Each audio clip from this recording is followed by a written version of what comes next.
Bienvenidos. Hoy vamos a meternos de lleno en ese cruce de caminos tan interesante entre Mesopotamia, con Sumeria, Acadia, Babilonia, y el antiguo Israel. Queremos ver esas conexiones y también los contrastes, ¿no?, entre estas civilizaciones que fueron vecinas. Exacto. La idea es analizar un poco cómo las leyes, los mitos, la visión del mundo de Mesopotamia pudo, influir en los textos y las creencias hebreas.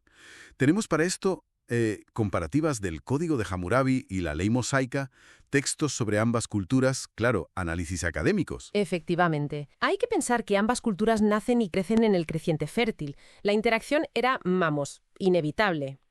Sumeria, que siempre se dice que es la más antigua. Piensa en la rueda, la escritura cuneiforme, allá por el 3500 a.C., más o menos. Sí.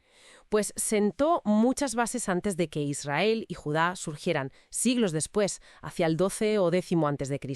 Y coexistieron mucho tiempo. Pues empecemos por las leyes, que es algo como más Tangible. Hammurabi, siglo XVIII a.C.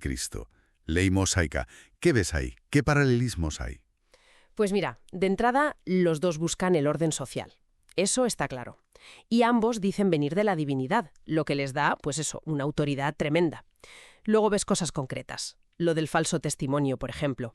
Hammurabi te podía aplicar pena de muerte si el caso era grave. Vaya. En Deuteronomio, en cambio, es más la ley del talión, ¿sabes? Ojo por ojo. O el robo. Hammurabi, pena de muerte si robabas al Estado o al templo. Éxodo, restitución, pero multiplicada. Y la esclavitud, fíjate. Hammurabi, pena de muerte por ayudar a escapar a un esclavo del Estado. Pero Deuteronomio, sorprendente, prohibía devolver un esclavo fugitivo. Ah, mira, eso sí que es llamativo. Y comentabas que la ley mosaica a veces parece menos dura. Sí. Y esa es una diferencia que las fuentes sugieren como clave. Se nota una tendencia quizá a castigos menos drásticos. A veces se interpreta como mayor misericordia, ¿no? El robo, como decíamos, no siempre es pena de muerte, sino restitución. Hammurabi es, más directo, más tajante en general. Claro. Podría reflejar visiones distintas de la justicia, del valor de la persona, o de cómo la ley divina se aplica a la sociedad. Fascinante esa diferencia legal.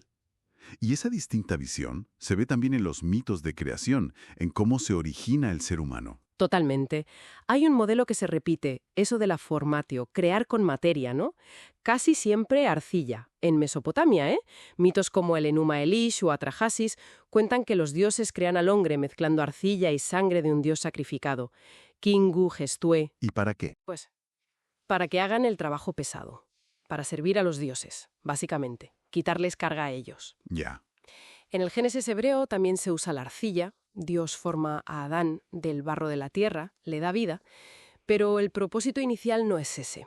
No se habla de servidumbre, sino de cuidar el Edén, de dominar la creación. El trabajo duro viene después, como castigo por desobedecer. Es un enfoque muy distinto. Muy distinto, sí. Sobre el papel del ser humano. Incluso Eva, en un relato sale de Adán, pero es compañera, no sierva sin más. Claro. Y hablando de mitos compartidos, el diluvio tenía que salir.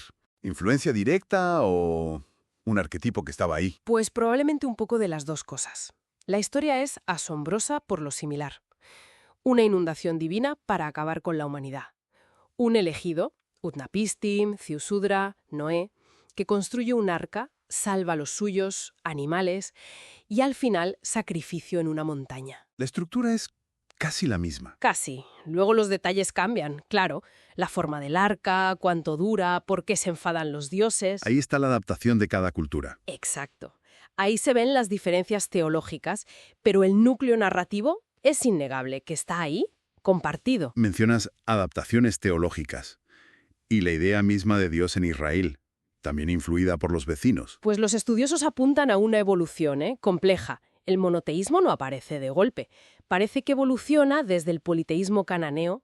Yahweh, el dios israelita, va asimilando rasgos de otros dioses de la zona, como Baal, el dios de la tormenta. Rayos, truenos, la lluvia que da vida. Se apropia de esos símbolos de poder. Eso es. Y luego, más tarde, con el exilio en Babilonia, ese contacto forzoso, y quizá con el zoroastrismo persa, pudo influir en ideas como el cielo y el infierno, un juicio final más elaborado, que eran conceptos menos definidos al principio en la religión hebrea, que hablaba más del Sheol, un lugar bueno, más neutro, más sombrío para todos. Entonces, resumiendo un poco, Sí. vemos como un caldo de cultivo cultural en Mesopotamia muy potente, Sí.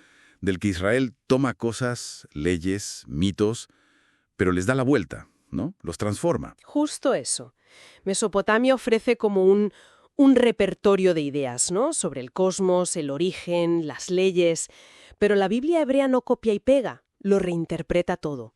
Pone el foco en un Dios único, personal, en un pacto con su pueblo, en una ética diferente, que a veces, como vimos con las leyes, mete esa idea de misericordia o un valor distinto del individuo. La finalidad del hombre, quién es Dios, cómo se relacionan. Ahí están las diferencias cruciales. Eso es lo que define la identidad hebrea frente a esos vecinos tan poderosos. Queda una pregunta en el aire para pensar.